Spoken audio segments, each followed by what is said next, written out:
We play and call it work. MiniWarGaming's Warhammer 40k Battle Report. Hello there, Wargamers! Josh and Luka here from MiniWarGaming to bring to you, again, more new Warhammer 40k 9th edition. And let's be real, it's not just for you, it's also for us. Because we get to play some new 40k. I thought this was mostly just for us. I'm just doing this for me personally. You're only doing it for you personally? Yeah. Okay, well, I'm doing it for both of our mutual enjoyment. Anyways, the list we're bringing to today's game will be Adeptus Mechanicus by Josh because he's lame, and I will be playing Death Guard, retrying a list that you have recently seen before all this 9th edition stuff had come out, and this is 40 play. Well, it's not 60 like it was before, but it's 40 because we're playing at 1,500 points. We don't know what the new points are. We don't know what the FAQ is at this point. Right? So if anything does change, if anything has been released, we didn't know about it. So we're playing with 1,500 points, assuming that this stuff is going to be more expensive. This list might be like 1,750, 1,800 points, right? Come the new points release. So we're keeping it at 1,500, keeping it safe. Yeah. This is what we assume normal lists for Warhammer 40k are going to look like at the start of 9th edition, because we know Games Workshop, it's all going to get cheaper throughout the edition, regardless. Well, they said it's all going to be more expensive. Yeah, but I think they're lying. that's typically how they. It's going to get more expensive, but I mean throughout the rest of the edition, it's going to get cheaper. Yeah. So, say we're a year and a half into 9th edition, well, maybe Intercessors will be 17 points again. Who knows? Regardless, we're going to be doing a new Eternal War mission out of the new core rulebook. We're going to try and do one we haven't done before. So I'm going to go ahead and stop talking now, and we're going to go play some Warhammer 40k. Let's go take a look at the list. Let's go discuss the scenario and play some more games.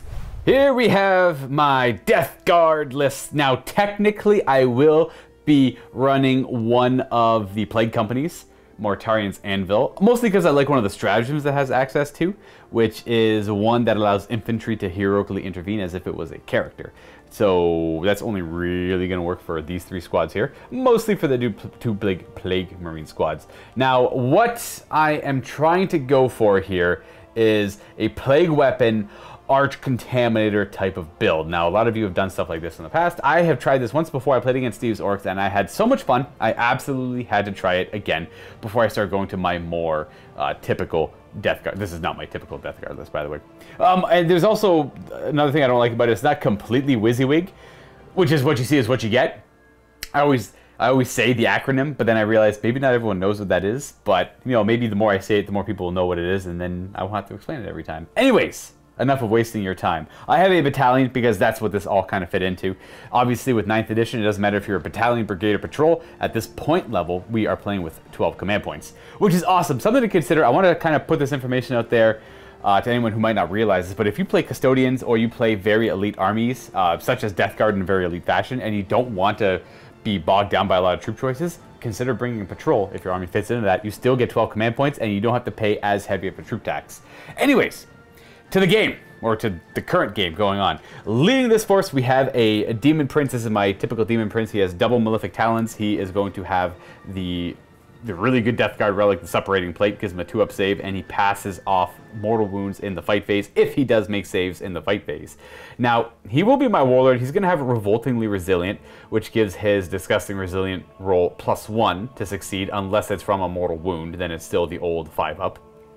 He will know Miasma of Pestilence as his 1 psychic power from the Contagion discipline, and that one's got wings as well. That's about it for him. Now, beside him, we have a Malignant Plaguecaster acting as a...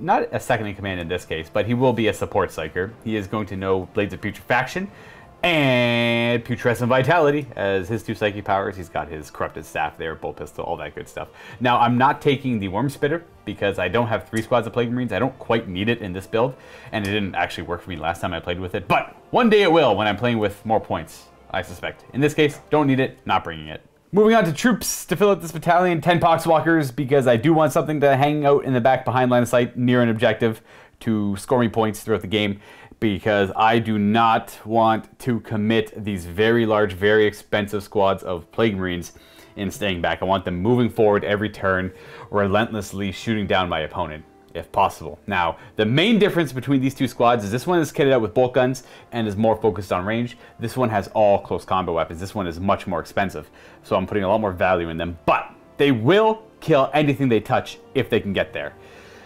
Starting with this squad, their loadout, pretty basic. We have the Plague Champion, has a Power Fist and a Plasma Gun. And then we have 2 Blight Launchers and then 2 flails of corruption on the ends here. And then the other 15 guys, even though some of them have axes, they're just heavily converted. They do all have bolt guns. So it's 15 bolt guns, 2 blight launchers, 2 flails of corruption.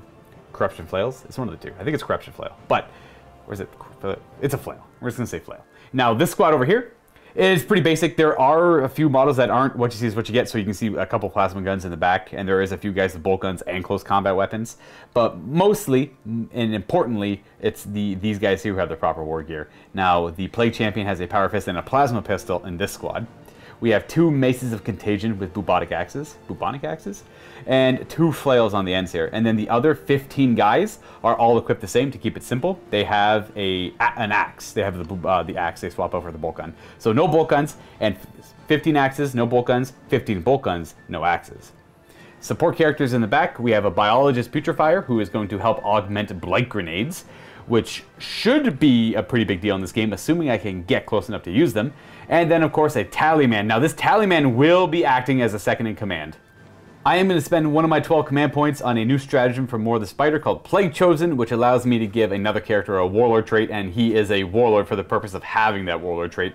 And he is going to have the Contaminator trait, which is a 7-inch aura, I believe, of... Oh, it is reroll all wound rolls. So it's reroll all failed wound rolls with plague weapons as opposed instead of just rerolling rolls of 1. You know what? On second thought, I will change my mind. I'm going to put that on the Plaguecaster. The Plaguecaster is going to be the second in command because he's more likely to follow these guys around, which is what I want him initially going for. He has longer range on his psychic powers to buff them, whereas these 2 support characters do want to follow around the squad of Plague Marines. So they're not going to have the Plague Chosen. That will go on the Malignant Plaguecaster. And again, that's just a stratagem that a lot of armies are getting, which allow them to take a second Warlord trait on another character and not have that character be your Warlord. And again, he will be Contaminator, letting any Death Guard units nearby with a Plague weapon to reroll all wound rolls, failed wound rolls with those Plague weapons. And then the Tallyman would then just serve purpose as a Dark Apostle in the form of letting me reroll hit rolls, failed hit rolls in the fight phase. And he has 7-fold chant, which does allow me to get some command points back. Now, it's not going to work as well as it used to. Last edition, it got eroded to, or it would allow you to get more than 1 back a battle round, assuming you used it on a stratagem that cost more than 1 command point. Now, no matter what, he only gives you 1 command point back. And then we have a Chaos Spawn to fill out the rest of the points I had. And lastly, 2 MYPHITIC Blight Haulers to help out my Plague Marines and give them cover. They don't have any weapon swaps, no options. They have Multi-Melta and Missile Launcher with the Bile Spurt as their closer range weapon. But they do give all infantry wholly within 7 cover. Light cover, specifically. In the back of the core rulebook, it kind of discusses weird rules and how to resolve them, such as things like that, where they give the unit cover even though it's not in or behind cover. So they just clarify how that works, and it works exactly like you think it would. They just gain light cover. They don't get heavy cover, though. They just get light cover. So they don't get the help from close combat attacks. And that is it for my Death Guard. Let's go take a look at the Ad Mech. Here's my 1,500 points worth of Ad Mech. We're going to try Styges. Mars just seems like the obvious choice, but maybe just because I haven't played in forever. So let's take a look at the HQs first. Up front here, I have got my Dominus and then a Enginseer. The Dominus will be the Warlord, and he will have the Warlord trait, Fabrications of the Artisan. And then I am going to spend a command point and give a Warlord trait to the happy little fella next to him. Just exactly what I did. Yeah, we'll do divinations of the... Actually, no, he'll take the Prime Angry Boy, Prime Hermeticon for the reroll hit rolls in the fight phase. Dominus will have the AUTOCADUCEUS, because, I mean, that's just what you take, because it's Ad Mech. Moving over to my troop choices, I have got my squads of Skitarii Vanguard, because they're my favorites. Yeah, they're really good. For what I want them to do, they're perfect.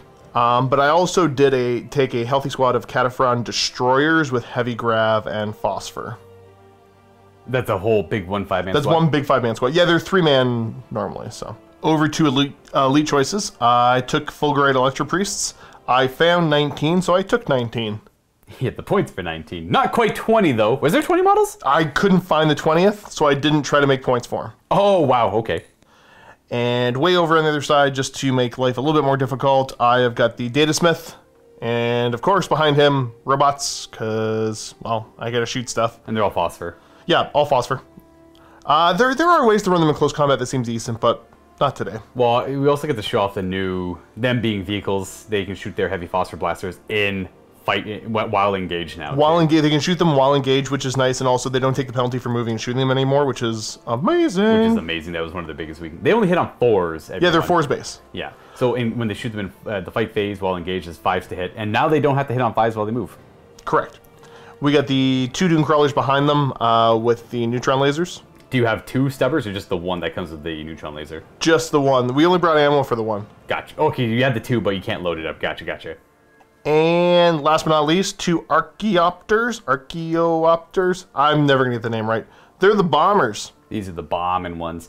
So no troop capacity. They have lots of stubbers on them, and they can drop bombs every turn, and they're very agile too. Yeah, because they're able to, basically, you're able to do a 90-degree pivot before you move them. Right. And then at any point in their movement, you can do up to another 90-degree pivot. And once you're done watching this battle report, don't forget to go check out Matthew and Josh playing Genes to the Occult versus Adeptus Custodes Warhammer 40k 9th edition battle report in the MiniWarGaming Vault at the link below. Not a Vault member? No worries. Click it and get a free 7-day trial. Today, Josh and I are playing the 4 Pillars. It is an Eternal War mission at the Strike Force level, the points level we're playing at. This one has the standard primary objective of Take and Hold, which is a progressive one. There's going to be 4 objectives on the table. 1 located in each player's deployment zone, and 1 located in no man's land symmetrically. Now, in this one, you score 5 victory points at the end of your command phase. Starting from the second battle round, if you control 1 or more objectives, you'll score another 5 if you control 2 or more objectives. And lastly, you'll score another 5 for a total of 15 if you can accomplish it if you hold more objectives than your opponent. Though this one does have a special rule attached to it. It's called a rule called the Pillars. In this mission, reinforcement units cannot be set up within range of any objective markers. Now, luckily for Josh and myself, we're not actually using any strategic reserves or anything that would be considered reinforcements. Much like the other Eternal War missions, there is an optional secondary objective you can go ahead and take if you want to. It's called Siphon Power. It is progressive, and it is an action. You can do this at the end of your movement phase. 1 or more of your units can perform this action. Each unit that starts to perform this action must be within range of a different objective marker, and it cannot start this action while any enemy units are in range of that same objective marker. So it has to be pretty clear of any enemy contact. And it's completed at the end of your next command phase, and you score points equal or depending on how many units completed this action. So there's 4 objectives. If you only siphon power from 1, you get 1 point. If you siphon power from 2, you'll get 3 points.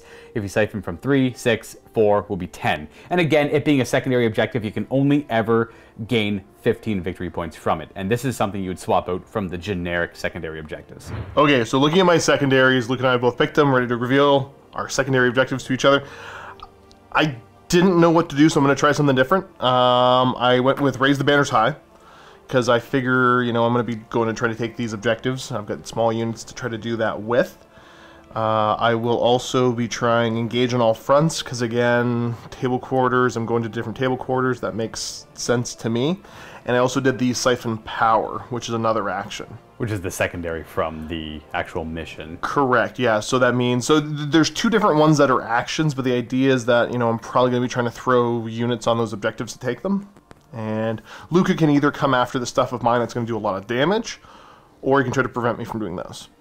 Now for the territories, 1 player's going to be deploying here, 1 player's going to be deploying here. My secondaries, I went with more killy ones that didn't go for any actions. I went for attrition, being Death Guard, with larger units, so I have to make sure that I kill more of Josh's units every battle round that he kills of mine. Should be easy enough.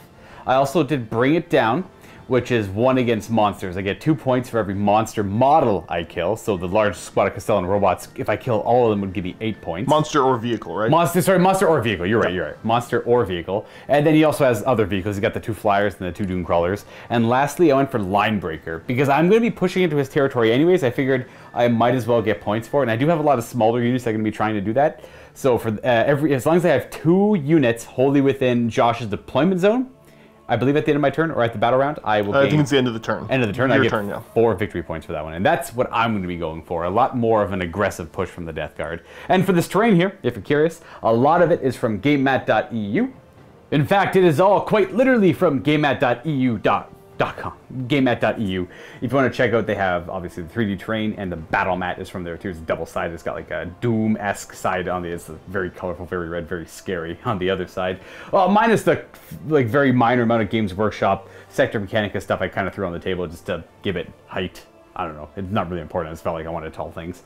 They're not really going to contribute to the game much at all. Now, we are doing the 4 pillars. I've already explained it, but to show you where the objectives are here, it's supposed to be like alien structures we're siphoning power from. But I'm going to go ahead and say the computer console here, which is just kind of like leaning up against the train there, is the important thing over there. And these weird sewage buildings here are going to be very important as well. Now, the objectives aren't actually on top. The rules are that you're supposed to put the objectives down. This is like Age of Sigmar. The same thing. You put the objectives down and then you build the terrain around it. But typically I build a terrain and we figure out the mission afterwards. The objective is actually just going to be on the inside. You can go way in there. So the objective for controlling the building will be right there, but on the ground floor. So just within 3 inches on the outside, or inside if you want to. And the same is over there. Now they're in no man's land, those 2 objectives. So control of them won't be possible right away, but we can work on the consoles, and there's a console over there as well. Now Josh and I are going to go ahead and deploy and get this game going. Josh got a 2 for the attacker-defender. I'm going to go ahead and, typically being the defender in this case is better now, because you get to pick your side, and you have to deploy a unit first, but being able to pick a side is nice. Now, it is pretty symmetrical. I'll briefly go over some of the terrain rules we're going to use. Pretty much everything's an obstacle, other than the ruins, which will be area terrain. And we're going to get some quick, obvious traits is obscuring. Anything that is more than 5 inches tall is going to be obscuring, so all the ruins are all obscuring. Obviously, that thing in the middle is going to be obscuring. That's obscuring. In fact, nothing's really dense. Everything's pretty much either obscuring or completely blocking line of sight because it's just a solid object, such as like this barrel of, or this vat of green liquid. Who knows what that could be? There's lots underneath the ground as well. Kool-Aid. You know what? Yes. It will be Kool-Aid. It will be Kool-Aid. We'll be playing the pipelines and everything like they recommend out of the rulebook, so they're defensible. They give heavy cover to melee, which is a save to you in melee combat if that comes up. But you never know. Might as well give it the traits they recommend. Yeah. I'm going to go ahead and just take this side. The deployment obviously is more than 9 away from the center in a circle radius, and then this whole area. So we're going to go ahead and deploy and show you what it looks like and play the game. Here we are deployed. Because it's one of those, you're 9 inches from the center at the circular level. Because of the circle, we can be awkwardly close at the sides. So over here, we're only 15 inches apart as opposed to the normal 24 in a lot of games. So that's a little dangerous. That's going to make this game kind of start off with a bang. We have my Plague Marines close combat over here with my MYPHITIC Blight Hauler, Demon Prince, and hiding inside them, it's hard to see because they have the same paint scheme. We have the Biologist Putrefier and the Tallyman hiding away. And we're keeping in mind the unit coherency of the new 9th edition rules. We have the other Plague Marines with the bolt guns on this side with the MYPHITIC Blight Hauler. POXWALKERS kind of hiding in the back. We always bring 10 guys who are really sickly with us everywhere we go. And Demon Prince and then Malignant Plaguecaster. And then we're going to have Chaos Spawn making aggressive moves towards this objective. But Josh also has the Vanguards over there. Kind of doing the same thing. Skirting as far away as they can be, but being as close as they can be as well, without being in a dangerous spot. And obviously, Josh has over here, what do we got? Okay, so we've got the priests, the Electro-Priests along with the Tech Priest.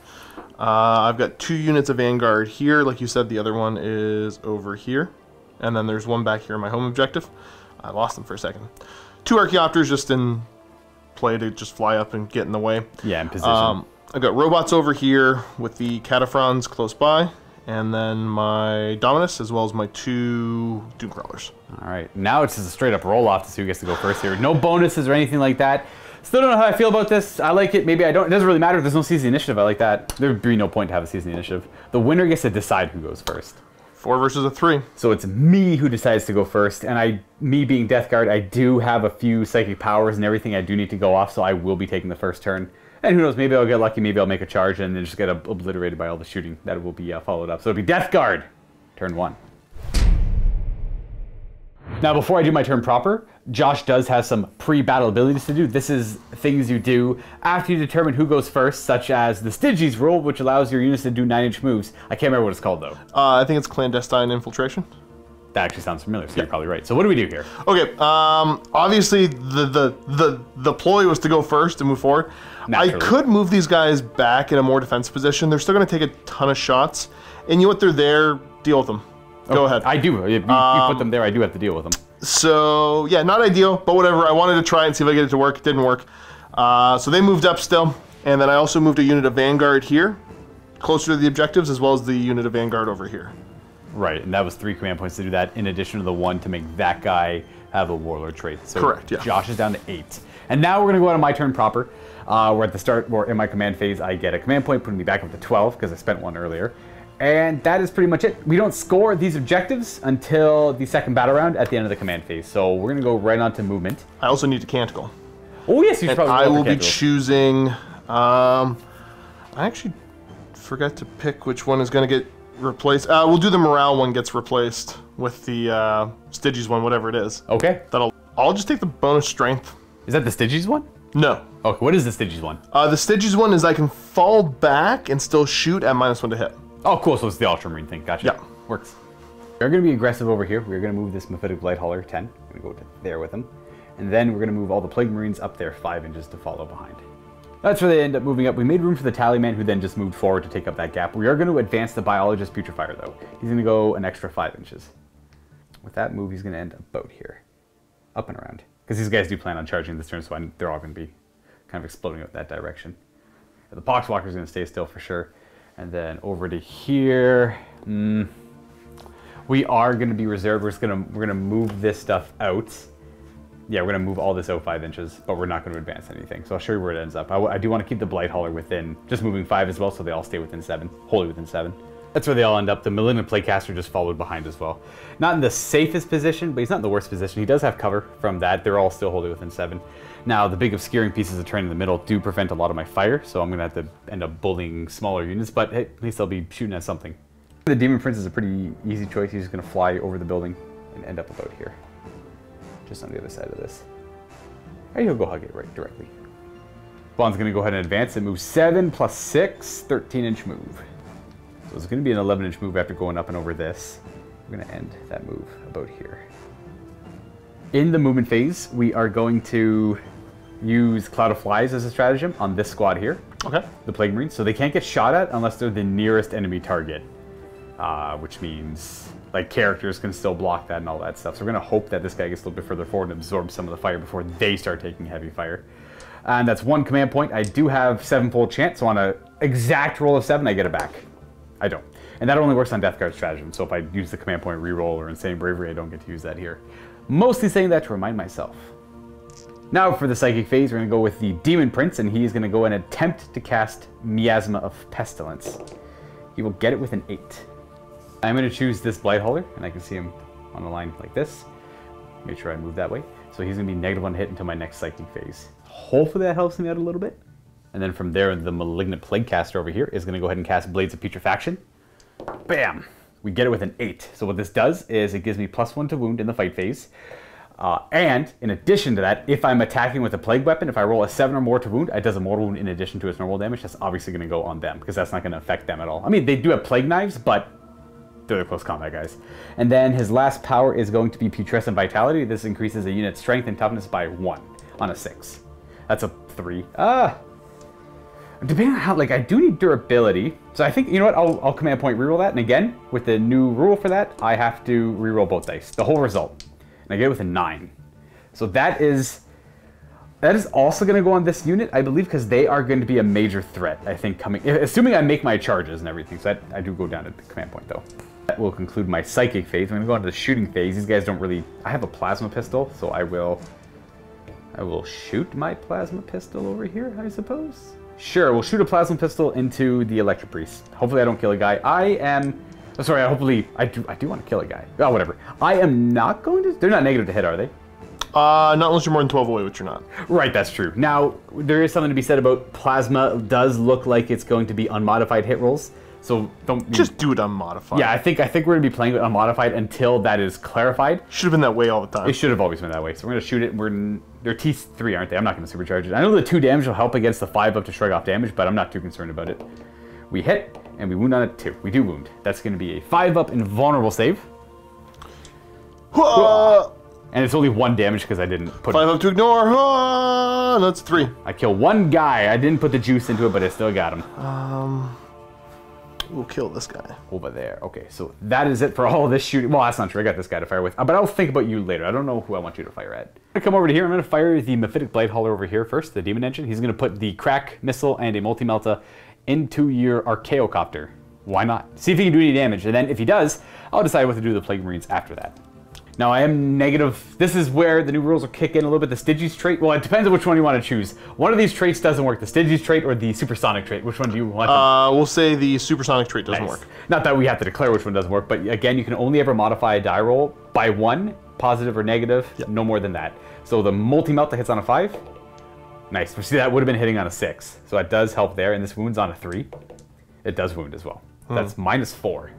Is it bionics? I think it's everything bionics. I'm going to roll and then I'll check after. Yeah, that's fair. Okay, well, definitely not that. I don't think. I'll roll the damage to see what we get. A 2?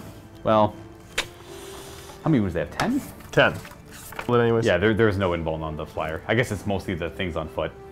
So that's only 2 damage. He's got 10 wounds. Yep. He gets bracketed at, I assume, 5. He should be. I do want to conserve my command points for cool things, but I think I might use the command point reroll on this, because that's a pretty lucky hit. So I'll see if I can do more damage than 2. 3. Okay, sure. So I'm 50% more. I'm down a command point, and I brought him down to 7. I'm going to see if I can hit with a Crack Missile, which I miss. So now he's done firing. I am going to go ahead and fire this one. I do want to fire at the breachers in the back and maybe pick off a couple, because that's a lot of scary shots to take out. So I am going to go for him. It's -1 to hit either way. Yep. But it's more likely to kill them. They do have bionics. Yeah, whatever. You know what? Crack Missile and Multi-Melta both into them. Assuming I have range. I do have the range, so Multi-Melta first on a 5. Misses, because of the -1 to hit. And then Crack Missile.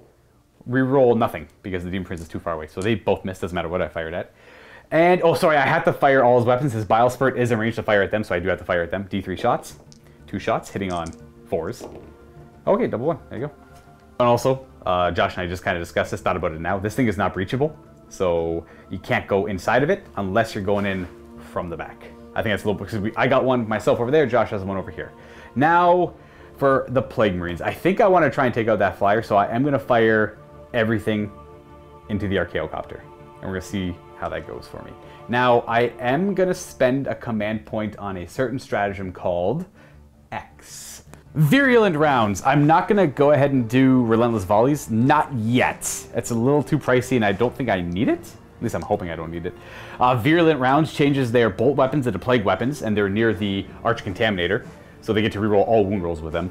Ooh. Now, they do become AP -4 on unmodified wound rolls of 6, only against infantry though. But I'm hoping just the wounding on 5s rerolling will maybe be able to eke off a couple wounds off him. Force enough saves there, yeah. Right, he has a 3-up save, I assume. He does. Okay, so we're going to fire them first, and then we'll fire the Blight launchers after. Obviously the same target though. The 12 bolt gun rounds first, hitting on 4s because he's -1 to hit, but I do get to reroll 1s because of the Demon Prince right beside me. Okay, gave me 3 more hits, not bad. Pretty whatever-ish amount of hits here, I suppose. Now he has toughness 7, so I wound on 5s, but it's a plague weapon. So I get to reroll, and there's no AP on this. Got me 2 more wounding hits. We have 3 wounds on him, no AP. Show me 3-ups. I do get 1 damage, and he's got 6 wounds left, and then I have 4 shots with the Blight launchers, which are essentially crack grenade launchers, but they have the plague weapon rule. Nice. So they hit on 4s. Rerolling any, oh, triple, oh, that's all miss. Oh, that's unfortunate. I was kind of hoping this would do the work, and I can't do anything about that. Negative to hit modifiers. Wouldn't have really mattered. After they fire, that concludes shooting. At least I don't see anything else I can shoot with. We're going to go ahead and start charging. We are going to start charging with this MYPHITIC Blight Hauler here into just them, just the ELECTRO-PRIESTS. Okay. They don't really have an Overwatch to begin with. They don't have any capabilities. So I'm going to go ahead and roll a 6. We're going to drive directly. He gets stuck on the mat. Wow. I'm going to drive right there. And there. And then we're going to go ahead and it's not the best spot to land. You know, we're going to go a little bit wider and in engagement range. And then we're going to go charging with these Plague Marines into those same ELECTRO-PRIESTS. Now, I don't know what I need. I'm going to guess a 6. A 7 should do. 7 is good. 7 will move him first. And then we're going to move him to about there. And then the rest will follow behind. And that's where they end up charging. Not looking the best for the amount of attacks, but the flails are going to get in. That's the most important part. That's all I have for charging, so I'm going to go ahead and resolve fighting over here. We're definitely going with the Plague Marines first before I go with that guy. I don't really care about him too much. And I guess we're going to go ahead and pile in. You've got to remember the new engagement ranges and the area you're allowed to attack from. Half an inch of half an inch and new engagement range. We piled in, but only these 8 are able to attack. Everything in the back is just hanging back, waiting to die. A blade of wounds, all that good stuff. We're gonna go with the flails first, and because they can do the coolest stuff, and then we'll resolve everything else afterwards. Doesn't quite really matter the order, just gotta keep it clean. So the flails get an extra attack on the charge because of shock assault. So the way the flail works is every 1 attack I put into a flail, I get D3 attacks instead. So it's 2D3 attacks. So 4 attacks, pretty average. We do hit on 3s. There should be no negative hit. There's no negative hit. Real quick, how decent is he in close combat? I'm trying to figure out if there's a heroic intervention coming in or not. Oh yeah. So he's not good. He's got like 4 attacks that are hitting on 4s. I think -1 or 2, 1 damage. Oh, I guess I don't gotta go all the way into combat, and I'll be there for the reroll. So what I'll do is I am gonna just go and not go all the way in. Now, normally, because you didn't declare him, like in under 8th edition, you wouldn't have been able to attack him, but the new rules say that you can if I heroically intervene in. Correct. I just want to make sure he's still close enough to give the reroll bonus for when it comes. Right. Right, and when you heroically intervene, you don't actually have to get an engagement range, but you do have to move closer towards the nearest enemy. Correct, yeah. This just allows Josh to get closer to them, and I am legally allowed to attack him with this guy, essentially, because he's the only one who could get in range. But I don't think he's that lethal, so not too concerned about it.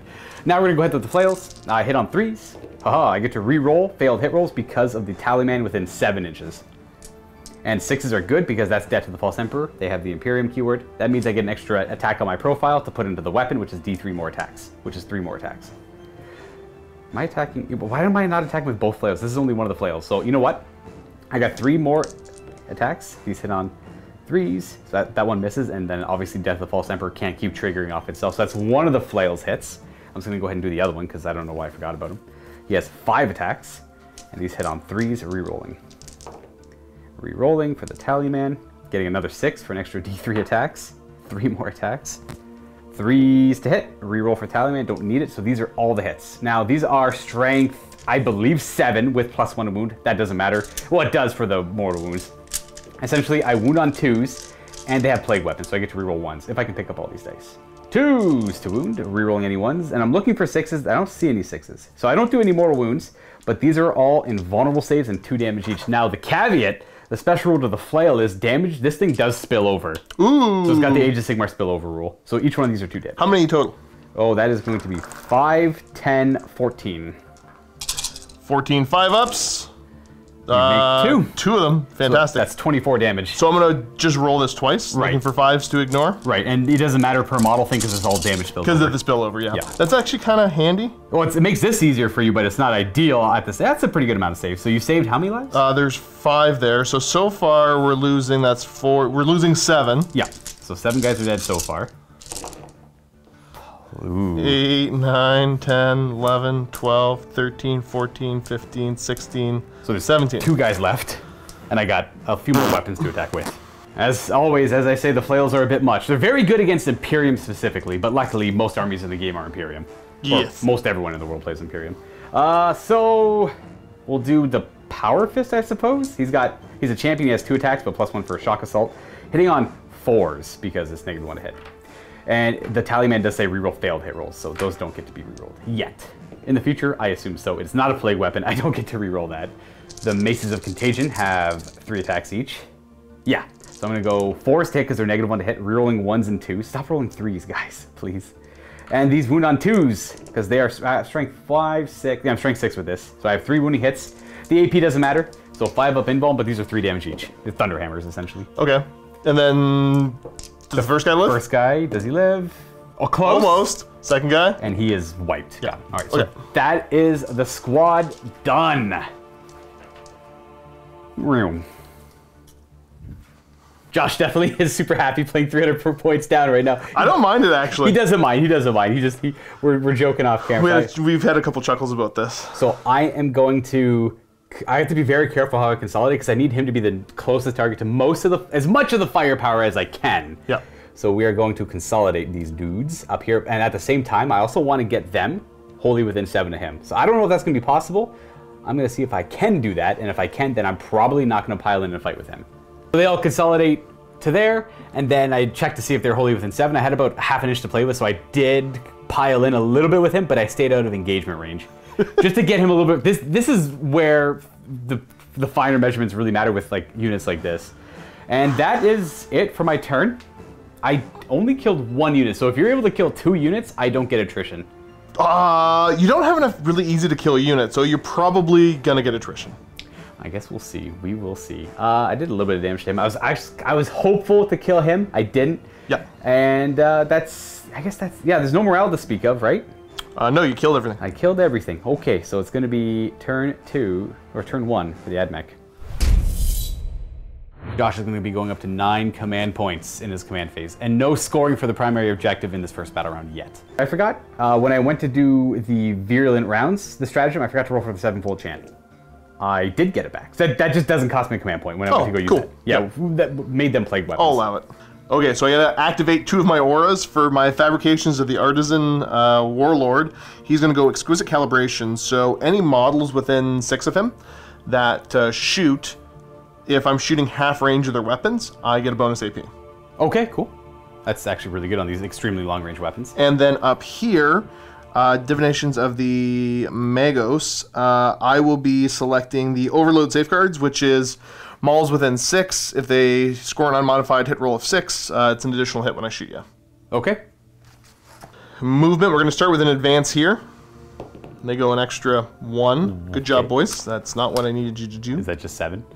It is. That's literally just 7. All right.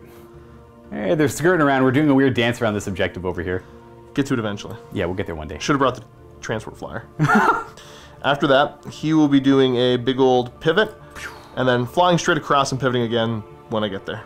Go ahead and take the flyer. He's going to pretty much land here and pivot over here. He can pivot at like any point in his flight. At any point that he starts moving, yeah. Which I don't know if the other agile type ones could do that or not, but it sounds cool, so I'll tell you what, I can't remember. So he's going to end up there, and then his bombs, you're going to drop them on them, but you resolve them at the end of the movement phase. Yes. And I assume this guy's also I'll also be dropping the seismic bomb, which I'll just take care of now and say.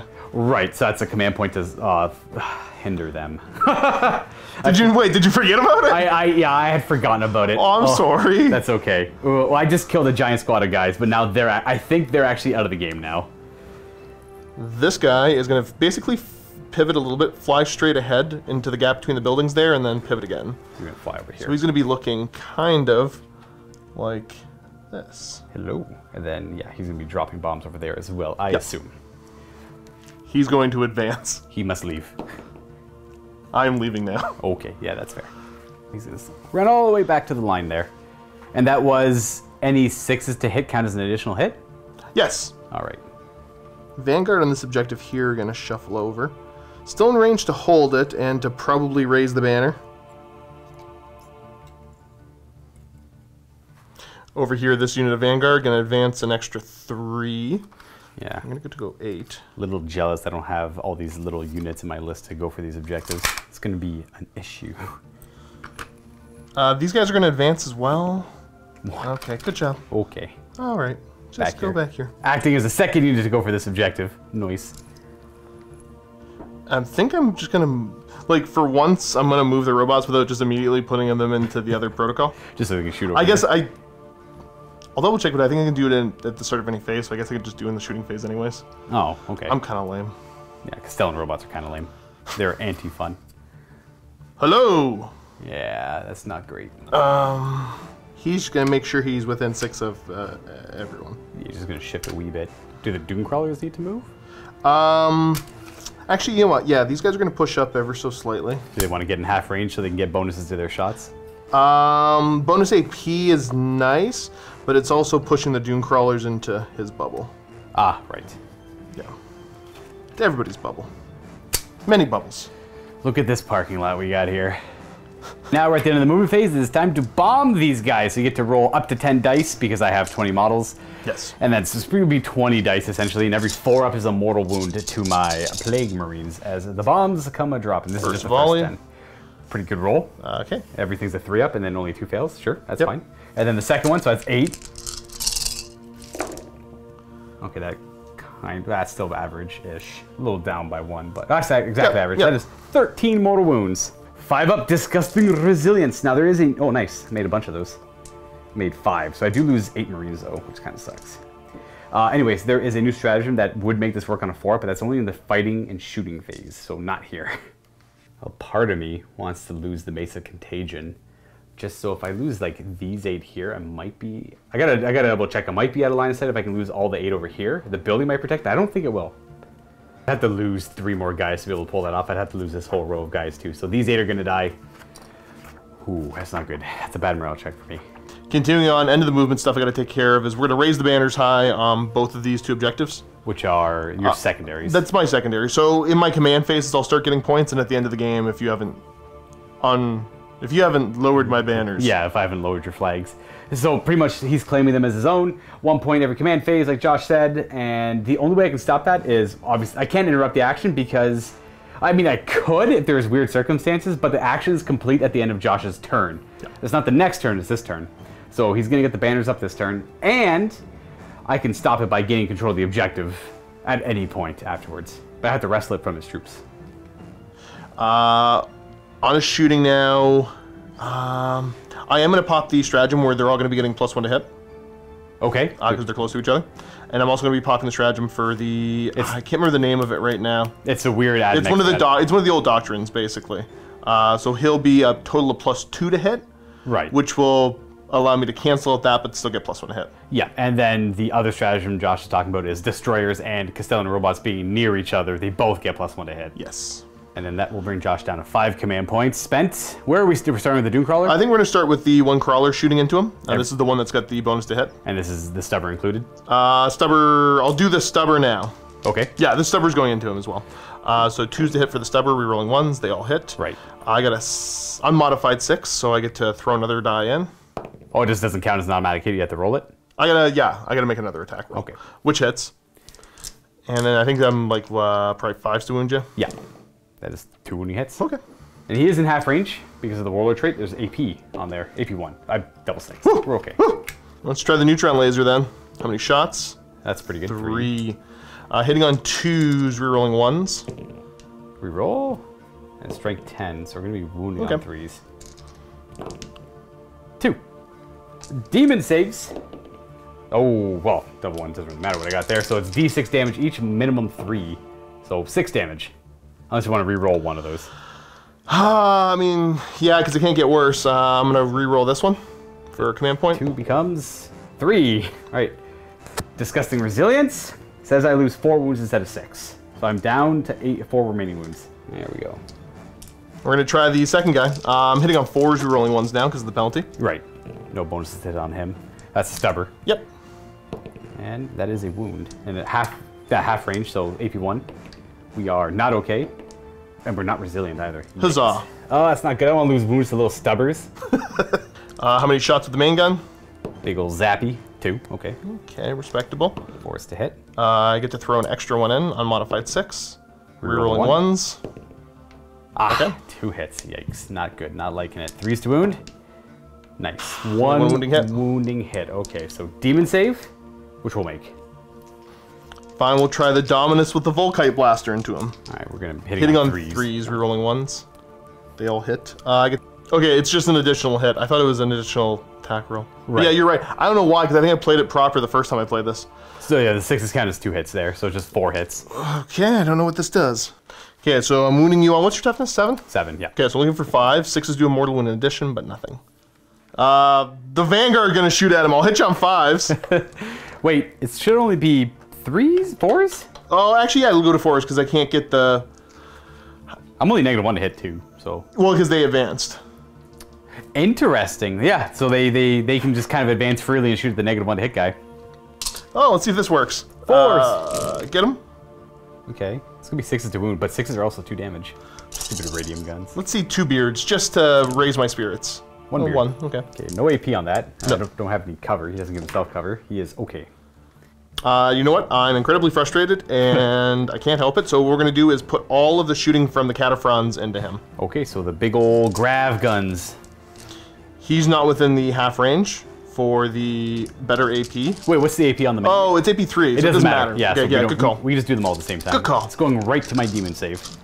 Hitting on 4s because they have +1 to hit to my -1 to hit. Yes. Are they base 3? Sixes are extra hits. Oh, that's right. Yeah, just volume of fire, just extra hits. I'm loving it. Absolutely. Show me fives. Okay. Could be better. 6 wounding hits there goes to my demon save, which I'll make 2 of, and those are D3 damage each. That's 4 D3 damage. That's 4 damage. Yeah, 4 damage. That's 3, 4, 5, right? 5 damage. Sorry, yeah, 5 damage. So I have to make 3 of these. Ooh, and I can't re-roll these anymore. I can't re-roll Disgusting Resilience. I have to roll saves specifically. So he does die, sadly. For me, does he explode? He does not. Okay. Boop. And that takes away my attrition. And the robots. It is now robot shooting time. Yar. These are 9 shots a robot right now. Right, yeah. So Here, shooting twice right here. I should be hitting you on 3s. 4s. Oh, no, you're right. You're right, 3s, because I don't have the -1 to hit on them. Yes. And they're the nearest now. And I get the reroll 1s. Reroll says more hits. More 6 too. That's technically 2 more hits. Oh, there's many more 6. Currently at T6. So yeah, I'm wounding you on 4s. No re-rolling here, I assume? No help there. That's only the first half of them. Yeah, I got 4 robots here. Mm-hmm. So these are 3s. Reroll the 1s. Okay. On top of the first 7 wounding hits, we got that many more. Enough to kill them. And they're in half range, so extra AP. These are AP 3. So Yes. And it wouldn't have mattered if I had cover or not, because the phosphor, which ignores cover. And then I have 6 of armor. Not so bad. Oh, you know what I meant? Nah, you know what? I'm not going to worry about it. I was going to pop the Enhanced Disgusting Resilience, but these guys are not worth actually trying to save, because with the Stasis Bomb, they're effectively out of the game anyways. And then these are Resilience. And then, even if I popped that, I would have made 2 more. They're all dead. They are wiped off the table. The unfortunate thing about that is, it means they're not really a distraction for next turn, though. Dead, dead, dead, dead. You know what? They got to charge and kill 1 thing. Cool enough for me.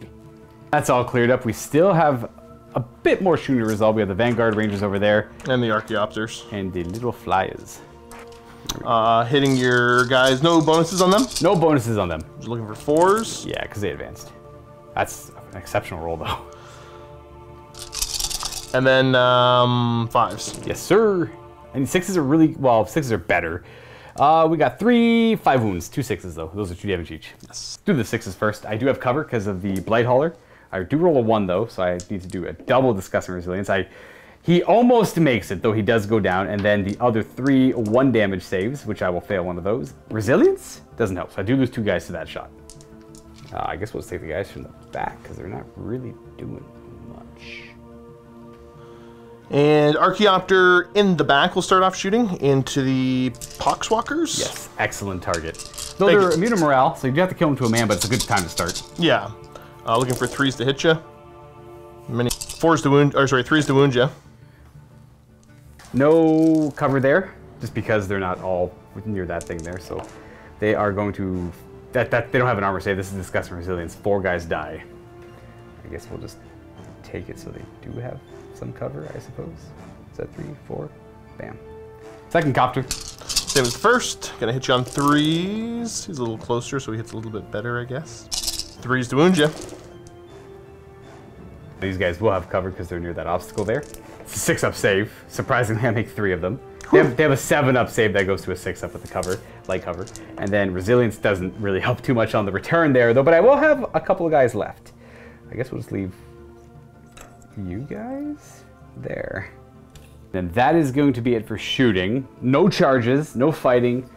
Morale, I lost 2 guys there. I can't fail because of leadership 8. Unless you lower, but I don't think you do. I have no way to lower that. And then you have no morale to take either. So at the end of your turn, your banners are now raised. So that one there and this one there. On your next command phase, those will be worth additional victory points. And again, at the end of the game as well, as per Josh's secondary. Now, for Death Guard turn 2. I can't go anywhere near this. This is a trap. That's like a trap every time. The second you get close to it, you're going to get stasis bombed and then killed. So that is, I cannot enter this area at all. Josh has forced me to stay. I'm pretty much just playing on my half of the table. You're playing objective-y? Well, yeah. something-y. I'm playing something. Though at the end of Josh's turn, he does have a unit in 3 different table quarters that are all 6 inches away from the middle for engage on all fronts. Engage on all fronts, yes. Yeah, so you got 1 unit here in this table quarter, obviously like 18 over there, and then 1 unit over there. That's gonna be 2 victory points for Josh. If he gets all 4 table quarters, it's 3 victory points. It's 3, but I think it excludes flyers. Or maybe it doesn't. Actually, never mind. It doesn't say anything about excluding flyers, so you technically do have this 4th unit right here. It is a unit in your army, and yeah, these aren't objectives, so obviously aircrafts can't score objectives, but I guess it's fitting the theme of them supposed to be attacking you from everywhere. I believe so. That's 3 victory points regardless. So now we're in the second battle round. We're in my command phase. I go back up a command point. I'm still cruising pretty high. I'm at 11 because of 7-fold chant and getting 2 back so far. Now for scoring, which will be at the end of the command phase, which is where I am, I do get 5 victory points for holding this objective, but that's about it. I don't have that one quite. I didn't roll high enough, and I didn't want to advance them. I wanted to move them, so I'm not getting an extra 5. And I have to get Josh. I do have to somehow get him off of this one and prevent him from getting to that one, because he's gonna. If I can get him off that one somehow, I'd have to like sacrifice my demon prince. And again, this is all a trap over here. Like yep. I'm gonna play as much as I can, but I can't come over here while I play. And I have to kill them off because they're gonna keep stasis bomb. That stasis bomb is gonna be the end of me. The stasis bomb's rough. I can't slow down the demon prince with it, thankfully, because he's got fly. Right, but he's gonna be one of the tools I need to take this out, I think. The nice thing compared to previous too is that this is pretty mobile. It is. This is actually. They'll all just kind of shuffle around with each other and just murder, death, everything. Then whatever lanes I can get. It's one of those, like, if I don't choose to come towards you, well, you don't actually suffer any penalties. I'll just start coming towards you. You just come towards me, right? So it's kind of like, I feel like I'm the prey in this game. It's not great. It kind of, yeah. For movement, we're gonna keep these guys, tuck these guys in a little bit better over here.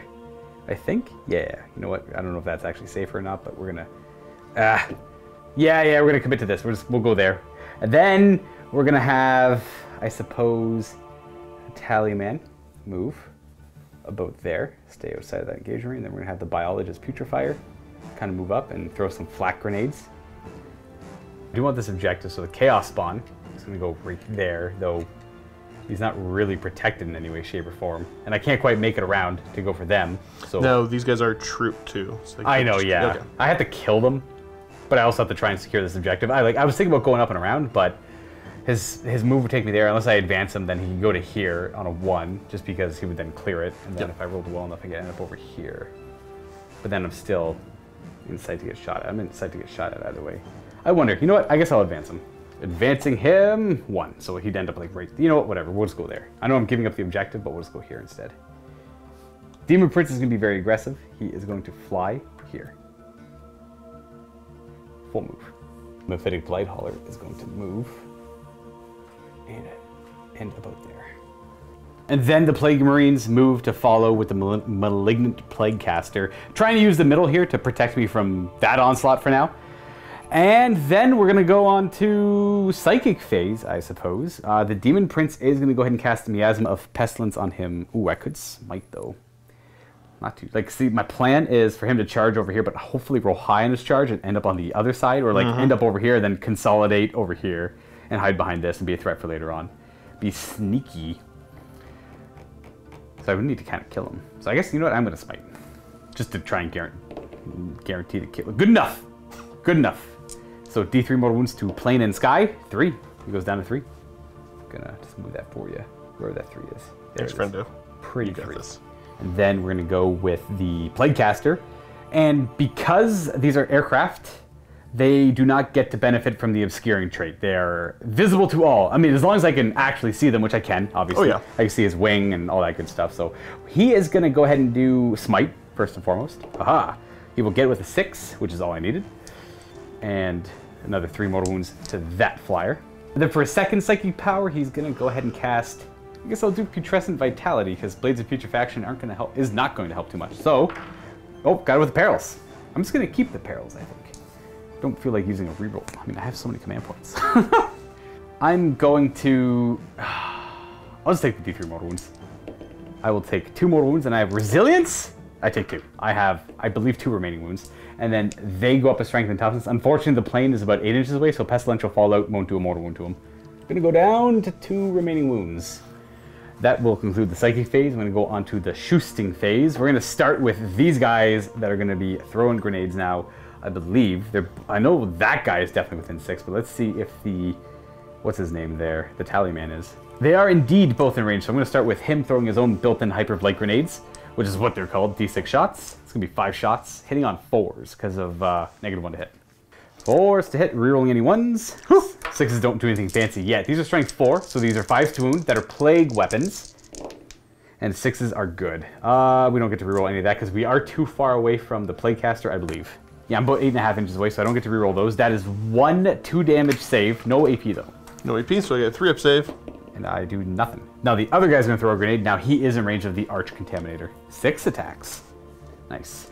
So you got 11 or more guys. 4s to hit, re-rolling the 1s. Ooh, nice. We got 4 hits. And these are 5s to wound, but I get to re-roll everything. And 6s are more wounds in addition to normal damage. Nice.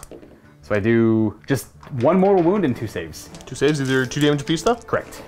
Oh, you're fine. Okay. Just the 1 damage. He too is going down to 6 wounds. Well, I guess he's got 3. And then we'll go with the MYPHITIC Blight Hauler, who is definitely not within range of the Demon Prince. He's going to fire everything into this ARCHAEOPTER. We'll start with the Multi-Melta, because why not? We do miss. And then the Crack Missile hits. That's a 6. 3 to wound. You know what? I'll command point that. Why not? Oh, feels bad. And then that leaves the Marines left. So I'm going to put both the Blight Launchers into this flyer. And if I recall... Do I do the plasma into him? I think I'm going to put the plasma into him as well. And then it's going to be 1, 2, 3, 4, 5, 6, 7. 1, 2, 3, 6 guys. It's only 6 guys I can fire backwards at them, but it's going to be 12 shots because I can do relentless volleys on them.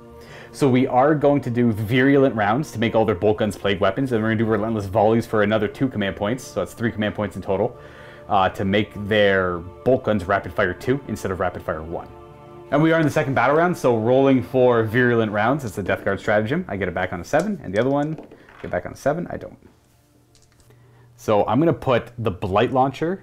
Ugh, it doesn't feel good, let me tell you what. If I want to try and take them up. No, both the Blight Launchers, the supercharged plasma gun, and then we have 6 guys with bolt guns that can fire back there because I committed that much. The other Blight Launcher's unfortunately there, whereas the other one is right there. They split up. Because they were kind of around him, but now we've shifted the unit over here. And then the rest of the bolt guns are coming over here. We're not throwing grenades because the Biologist Putrefier is not within 3 of them. Here are the bolt gun shots into the Vanguards. I'm hitting on 4s because they're Stygi, and I don't re-roll anything.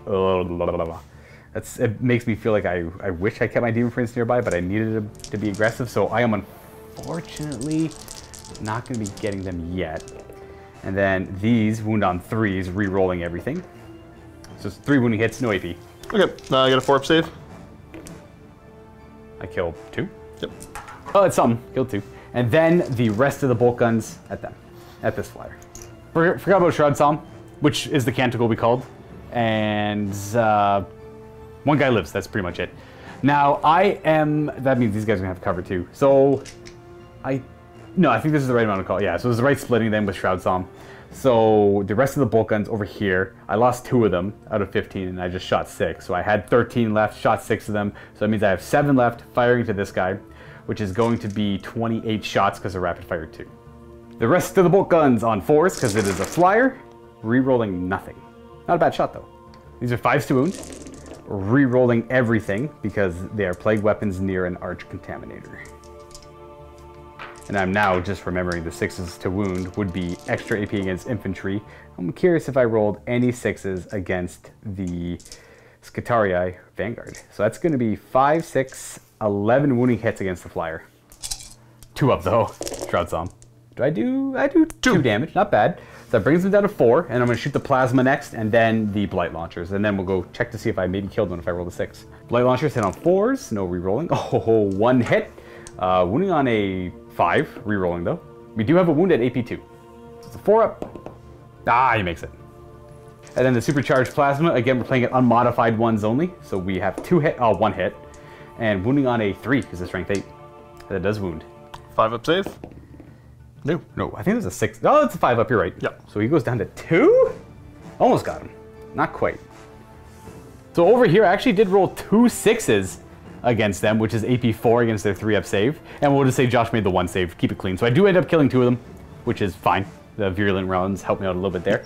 That is going to conclude my shooting. I guess, you know what? I'll shoot his bull pistol into that guy, because why not? Get him. Get him. We miss. All right, done. Now we're done shooting. We're going to go on to charging. Demon Prince. Yeah, Demon Prince is going to charge at this flyer here. That flyer there? Yeah. I assume you don't want Overwatch? No. Yeah, no. All right. Fair. So he rolls a 3, which is not what I wanted. So I am going to convert point. That's going to take him here. I could pile in there and then consolidate over here. But you know what? I'll take it. I'll just take the 3. I'll see where that takes me. We're going to end that charge there.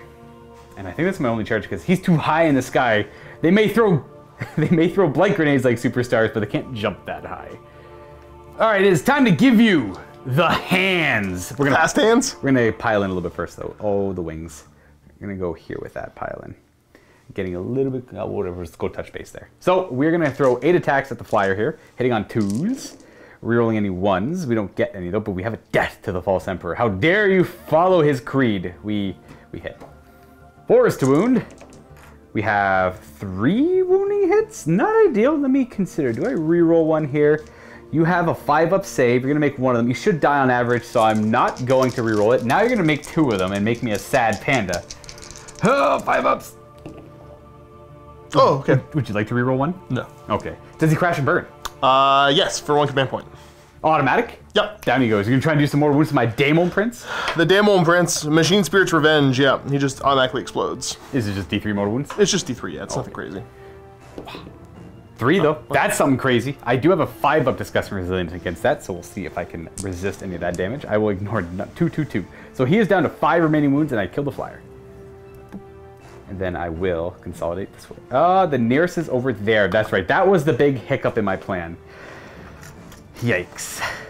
Well, well, well, if this isn't incredibly awkward. And so I end up killing 1 thing, gotta remember that. But we do have a morale check over here for these guys. I think on a 6 they flee? Okay. No. So that's a total of 7. They should be leadership 7. I don't lower it. I mean, that guy does, I think, but he's too far away. I do get some points because I killed a vehicle at least, so there's that. Okay, my turn here. The auras that I have on them, I am happy enough with.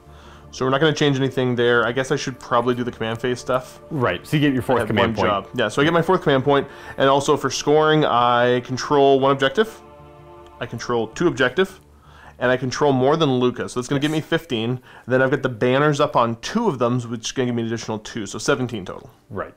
Not great for me. That puts your score 20 to my 5. I had 5 for my 1 point here, and I'm not really, like, I'm obviously not really trying to play the objectives, which I should be. I'm just trying to, I don't know what I'm trying to do. I'm trying to, like, go for, like, later in the game, but, like, everything's a little too slow, unfortunately for me. Okay. He is going to pivot, fly over to basically here. Right. Pivot again. All right. And come this way a bit. And finish his move there. Gotcha. Yeah. Good enough. Stasis bomb. Yeah, it makes sense. Keep them there, kind of stuck. They can't really do much. So they are. If anyone, you need to explain what stasis bomb does. Oh yeah, I assume at this point some people have run into it as well. It basically halves your movement, it halves your advance rolls, it halves your charge rolls. Right. It's like a thunderfire cannon. It's like I won't lie. I hate it, but to say I hate it makes me a hypocrite, because literally anytime I played Iron Hands or most Space Marines, you bring the Thunderfire Cannon and then you split fire and you do Tremor Shells, which is like the exact same thing. Yeah. So I have no right to complain. I've done that many times. These guys are going to go for a little advance. Hey, what do you know? They're in. Hey. And they're going to go into there, and they're going to make that objective of their own. Are you going to try and raise a banner? At this point, I might do a Siphon instead. Okay, I guess you're on 3 of the objectives, that's right. Yeah, come up. These guys are probably... They're going to climb up. They're just going to start climbing up all over it. Hey, look, we found technology. Now, for controlling objectives in this edition, this is where this kind of comes up for the first time since I played it so far. You control an objective if you're within 3 of it on the ground or 5 inches vertically. So it's technically down below, but you still control it up here. The building, essentially, is the objective. Guys here will advance an extra 5. -2 for going over that. Right, so because it's over an inch. Math, they're going to go 9 inches. Just a few, clear it. Vanguard over here going to go up and over. Advancing an extra 1. Okay. So they're only going to get to go 5. They're only going to about here. Hello. Super Robot Happy Fun Time. Hello, here we are, new and improved, moving and ignoring, firing our heavy weapons like they probably should have always been doing. It always felt weird that they didn't. 3 years they didn't do it, 3 years. There's that, like, you know, they were fine in 7th, they weren't fine in 8th, and here they are fine again in 9th. This is how it should be, though, of my opinion. I just count myself lucky that I have to fight these guys like maybe once every, I don't know, well, maybe more often now, but it's very rarely I have to fight them. So while I fight them, I'll just be civil. I'll try my best to be civil. That's all I can ask, big guy. Thank you. That's all I can ask. Thank you. Advancing this little fella, he's just going to kind of tuck up into here. Auras. Never mind, he doesn't He's have kind of a those. loser, he doesn't have any auras. He just follows around the robots. Do they require him to change their stances? Or I can just do the override like I always do. Right. I will be advancing him. An extra 2. Ooh. So you can just kind of tuck in. Hello. Hello. I'm close to everybody now. That's how you properly protect your characters, unlike Luka, who has his very clearly more than 3 away from units and out in the open. I'd actually forgotten about, yeah, they're out in the open now. This is just so he can give his aura out to everybody. Yeah, yeah. And then he's going to advance. Ooh. Look at them leaving their deployment zone. Ooh.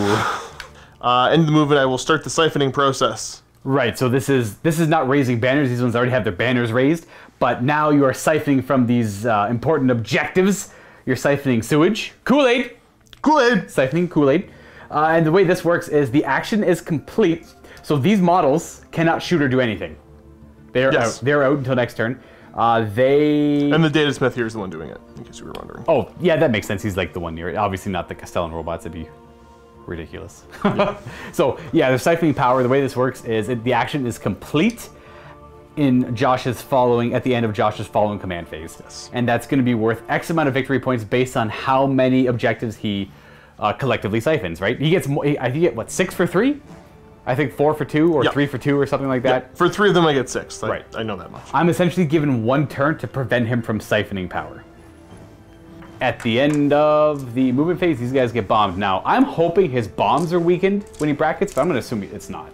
No. It's movement, shooting, and one more thing. Probably not attack. His movement, shooting, and attacks. It is attack. Okay, I guess for most vehicles it is attacks because they have literally nothing else to take away from them other than their cool abilities. Here comes the bombs. 4 ups? We got 5. Okay. Average. Resilience. I'm a little more resilient to these bombs, or at least this squad is. I only lose 2 Plague Marines. We are going to lose just regular dudes, I think. Yeah. At the end of the psychic phase, I will change these guys to double shoot. The extermination burgers? Do you remember? I think no, I don't remember. That'll bring me over to shooting, where I will pop the elimination volley and give these guys all +1 to hit. Was that 2 command points or 1? That's 2. Okay, so that brings you down to 1 remaining command point. I have 7. I haven't really been utilizing mine too well. Evidently. Scratch that. Josh has 0 left. He had 2 remaining when he used that. All right, so what do you want to shoot at? You can kill all my characters if you wanted to right now. Yep, he will shoot at the doctor. The biologist putrefier. Sure. He's a scientist. Thank you. Yep. I'm going to shoot a laser at my... But I suppose the scientist could be a doctor. Study this laser. But he's not a doctor of medicine. It's only 1 shot. Okay. Do I hit you, though? On a 3? I'm close enough for the reroll 1s.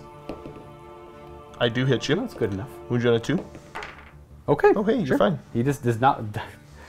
It's simple physics. He just dodges all the attacks. Yeah. Let's go over here. He's going to shoot laser at the Christmas tree man. That's the... Wait, same guy? I don't know. I assumed I was shooting at him the first time. Okay, so that's the tally man. He's a mathematician. All right? You could be a doctor of math. You can, but he doesn't practice medicine. And this is the scientist. Okay, I'm shooting at the scientist. He's like an alchemist, technically. Is alchemy considered... I'm only shooting 1 Is alchemy laser. considered a science? Oh no. I assume, there's an alchemist that's super mad either way. I get to reroll hit rolls of 1. So I hit you still. I wound you this time. Oh, I definitely have no save against that. So damage, please, sir. Oh, okay. How many wounds does he got? 4. So he's gonna live. How embarrassing. Can't even kill a doctor of alchemy. Never mind, he takes 0 damage. Simple physics. Now we're gonna have all the brobots shooting Mad Demon Prince. He's probably dead. Well, he is dead, but we're gonna roll it up anyways because this is what Josh gets for shooting this many shots. It's is it 18 per robot right now? Yeah. Yeah, so that's 72 shots. First robot. This is awful. I demanded he rolled at least 36. And like, what did it point out? I can't do that. I can't. I gotta the company didn't give me that many dice. No, that's not. That's a fib. Okay, so these come out. I got me. No, I didn't do me as I did smite. So you just hit on 2s. Yikes. The 4 beards go back in. Yep. So I think I missed one. Yep. And then, do you want to just do the wound rolls for it? Sure. And we'll tally up all the wounds at the end. I guess we'll roll wounds. They're only 1 damage each. Are you strength 6? Strength 6, yeah. Force wound. It's 8 wounds so far. That's not enough to kill him on average, so we'll keep rolling until it is. And they're not within half range, so no extra AP here. Correct. So 2s to hit. Reroll 1s. And then every 6. See, only 1 beard to go back in. There's only 1 beard, eh? 4s to wound you. All right. See, he'll be fine. Yeah, he might be. That's 4, 5, 6. Third robot. Aren't you guys having a blast watching Josh roll 72 dice? Okay, there's, again, the 3 people out there that enjoy this, please comment in the comment section. Oh, wow. Oh, I need to get more dice now. Oh, my goodness. 4s. There's some. And the last robot on 2s, rolling 1s. There's 3s. I've been saying 2s this whole time. It's been 3s this whole time. Yeah. Did I tune you out that well? You might have, actually. And... Survey says you got to do another 2, 5, 8. Okay. And this is the collective wounds from all the robots. One of these robots did much better than the other robots. One of them did much worse. Well, not much, but 8, 6, like a ridiculous amount, and then 8 again. I think there's one that got 11 or something. Is that 11? Oh, it is actually only 11. It's not that much more, but you know what? 3 more. It's actually a pretty big deal. I'm gonna do that one. Let's see if, well, technically it would start from that robot and work its way over, but oh, these are 4-up saves because I have a 2-up armor save. So we fail those, and then I have a 4-up disgust, revoltingly resilient. So I take 1 damage so far. So that robot didn't kill him. So wait, are you chirping me for rolling that many dice with shooting, but you roll all your re-rolling saves? It's what you get, Josh. Okay. It's what you get. It's what I get. 4-up save. Oh, you're a hypocrite. I fail. I love hypocrisy. So, resilience. I take 2 more damage. He's got 2 wounds left. And I have to save all these still. It could be the 2nd robot or the 4th robot. Let's do the 2nd one. 4-up save. Ooh, it's a pretty good roll. Whatever, it's average. You know what? Average is good. Ooh, 2 more damage. Oh, you know what? I probably should have rerolled one of those. He dies. The 2nd robot ends up killing him. And he goes down. Let's see if he could have resisted all this, though. Because then it wouldn't matter if I rerolled. No, he would have probably died for sure. Revoltingly resilient. Go. Nope, he would have overkilled by 3. All right. You know what? That's actually, all things considered, they only did 8 damage to him. Okay, so all 4 of these servitors are just going to put their shots into the Christmas tree. The Doctor of Alchemy. Why does he have... Does he just have, like, little wings that he hangs... flasks on? Yes. Those are so he can perform science on the go. Didn't you ask earlier if alchemy was still a science? I'm gonna go ahead and assume it is. People mix tinctures all the time. I see it on TV. They pour liquids from vial A to vial B, and then sometimes they pour it into a beaker, and then sometimes they shake it, and that's kind of alchemy. These are 3s, re-rolling 1s. 6s are extra hits. Your dice are too shiny. Many 2s. You know what? I think these should all go in the garbage. Wow. Do you want to just scuff them all up for me one day? I could do that, I suppose. After all bonuses, everything hits because of the beards. Yeah. The beards are lovely. It is a good. That's I think probably the best roller trait, at least for this type of build. Obviously. A shooting one. Yeah. What's your toughness? 5. Oh, 4s. That's actually kind of embarrassing that you would ask that. I don't know. I remember that one embarrassing Chaos Lord that's toughness 4. That's right, but I can at least give him disgusting resilience now. Yes, I guess you can. I do not gain cover, but I have 6 of save. Well, you know what? I'm just rolling out the crap now because here comes the disgusting resilience. They're D3 damage per, man. It's okay, I'm dead anyways. I had the sneaking suspicion that because of his blight racks, he would explode, and I was right. But he can't actually hurt anything with the Nurgle keyword nearby, so he is dead. And none of my stuff is hurt. Now don't you do it. Don't you kill my POXWALKERS with this flyer. I'm gonna do it. I'm gonna try to do it. I probably won't. Does it hit on 5s at least? Yeah. Okay, sick. Okay, 3 hits. 3s to wound. Yeah, mathematics say you're fine. Very fine. I don't have cover. You can't keep a good Poxwalker down. We can keep one of them down. Over here, one man is in range to fire 3 shots. And that man advanced as well. He's hitting on 4s. Okay, we got a hit. And 5 to wound? Nope. No. All right. Is that it for shooting? Yep.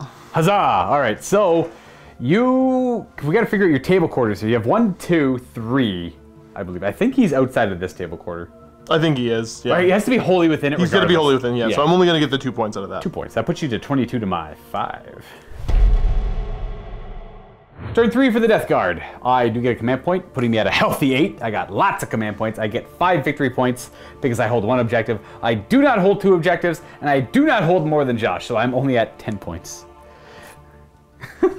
And then for attrition, last battle round, I killed 1 unit and lost 2. So no, I don't get attrition either. Coming way over to this Chaos Spawn, he's going to move his 7 to there, and we're going to get him. So, on to the rest of my moves. This is all I have left. Those robots, I was consider them defeated because they can't move anymore. They didn't even... Actually, no, they probably got their points. Well, how many points are they, actually? Do you know off the top of your head? Off the top of my head, they're ultra cheap with the guns. With the guns? Are they more expensive with the hands? I think they are, yeah. Oh. And I think they're more expensive with the flamer than they are with the guns. Interesting. Well, we're going to go ahead, and these guys only move 2.5 inches right now. But we are going to tuck this guy in there. We're going to get him... You know, what's up? We're going to hang out in there. We're going to gain some cover, even though we already have... We're going to... Heard you like cover, so we gave you some cover while you're in cover. Forgot to say, in the morale phase, these guys don't have to test. They only lost 2, so they can't possibly fail. And I guess we're just gonna, you know what? Saves me time. I'm just gonna stand still. No need to really move the models. They're all collected. You know what? I guess we'll tuck in a little bit more though. You know how it is. And if I do that, I'm gonna have to keep them all coherent at 2 models. So he's gonna be near that guy. That guy will be near 2 models as well. Then everyone else is automatically good. It's wild. Are you just gonna stay in the cheese wedge? I'm going to, yeah. I mean, like, what else do you want me to do, you know? We're going to just stay here. We're happy here. We're going to go into the psychic phase, and we are going to smite. We're just going to command point that. We got it. So you take a mortal wound for pestilential fallout, and you take a... are you going to crash and burn automatically? I don't think I've got command points left, do I? Oh, you don't? Never mind. Yeah, so he is dead. I would have. Oh, I gotta roll for it. Oh, yeah, I guess you still should roll for it. Ah! All right. What's the range of it, anyways? It's 6. Okay, so I couldn't really avoid it. So it's all those things nearby. So we'll do the Plague Marines first. Yep. It's 3 mortal wounds on them. How many of you guys die? 1. 2 die. 1 survives. And we're gonna pull, I guess, you 2. Because why not? Then it probably doesn't hit him. Doesn't hit him. But it does hit both of them. We'll do this next. D3. 3, okay, very effective. He takes 2, I'm not gonna bother marking it. And then Playcaster? over there, 2. He takes 1. Oh, for shame. And then the plane goes down. Now he would go down to 6 because of the 2 he took. And then after that plane gets shot down, we're gonna go ahead and charge over here. Josh doesn't have any command points, so in I go. I'm gonna just go ahead and command point reroll that. I'm gonna go 6 instead, which is much better. I'm just gonna go. Hello. I did the roll for his mutation. It's a D3 chart. That's the first result. Just gonna go ahead and attack. He has D6 plus 1 because he charged. That's gonna be 5 attacks. That hit on 4s. He's got AP 4 on his attacks right now because of Razor Claws. Did I say 4 or 5? It's 4 attacks. I think it's 5 attacks actually. But you know what? I'm gonna keep going. Let me go double check. I literally rolled it and lost track of how many attacks I have. I have 2 hits out of 4 attacks. It was 5 attacks. 4 to hit. You know what? I'm gonna command point one of the misses. Bam. We got 4 hits. Oh. I don't know if he's got Death's Pulse Temper, it might not matter. 3 so he kills 3 of them. He wipes him out. No, oh, he got Bionics. Yeah. He got Bionics. Yeah, ready? 6 ups. Beards. No. Got him. All right, that's my interrupt your siphoning of power over here. No. And then that is the end of my turn. He can consolidate, but he has to go in this direction, closer that way. But you know what? He's safe in there anyways. Now like at the end of my turn, there's no morale to take. So we're gonna go to Josh's turn here and see how many points he gets. He's gonna get 10 for the objectives, plus another 2 because of the banners. I think I get... Oh, I don't control more than you. Good call. Yeah, we have both. I have those 2. You have these 2. Yes. But you have your banners on them currently, so that's an extra 2 points there. And attrition isn't calculated till the end. And the siphon. And the siphon goes off at the end, so you get 1 command point. At the end of the command phase, which is pretty much. Which is gonna, Yeah, so you go back up to 1 command point. You get 10 points for holding 2. and an extra, so you get 12 for the banners, and then you get an extra 3 for siphoning. So you get 15 points on top of your 22. So you're at 37 to my 10. But at this point, I will concede the game because I can tell you what's going to happen for the rest of it. I am just staying there. I'm not quite fast enough to move up and around the corner to, like, I could move up a little bit to get into the position to do that, but they're in a position to shoot down that direction or shoot down this direction. And yeah, because they've still got the seismic bomb on them, right? They do. Yes. Yeah, because it flew over this turn. No, because they didn't move last turn. He flew over, and they moved a little bit, and then, right? Yeah, because I bombed you turn... Oh, yeah, we're going to turn 4 now, right? This is your turn right now. Oh, this is my turn 3. This is actually your turn 3, so they're actually not moving. But you're conceding in my turn 3. Yes. If I had a turn 4, I would move. The only thing I could do is move to the point where they wouldn't be able to see me, which would be like right there, maybe. That doesn't really give me much leeway, because then they're still fully capable of lighting me up. Or moving and then lighting me up. And then I am at an extreme deficit of points. I don't know if you'd actually be able to get to the Chaos Spawn before turn 5. Not likely.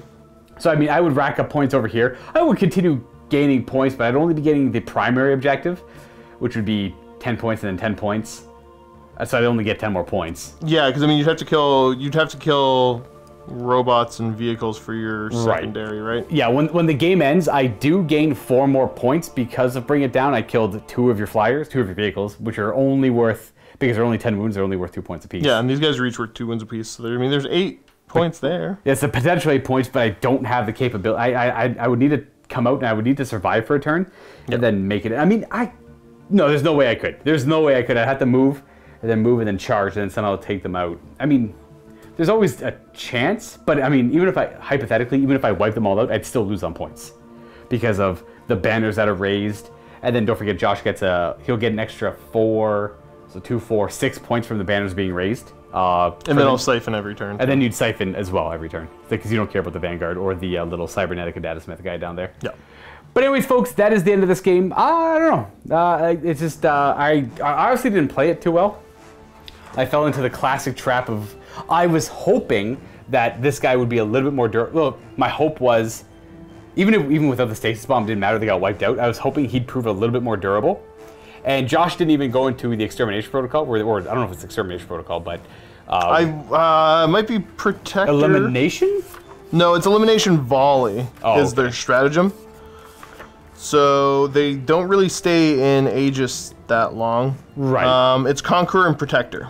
Okay. Well, they didn't. They weren't in the shoot twice protocol. I still lost my MYPHITIC Blight Hauler, and I did lose the rest of them. I put a little bit too much value in their survivability. I was hoping them at toughness 6, with the potential to go to a 4-up Disgusting Resilient, would have kept them in the game. Now, to be fair, I rolled pretty crap on the Disgusting Resilience, and I didn't pop the stratagem to make them have a 4-up because they were stasis bombs. So even if I did pop it, they were going to move from here to there.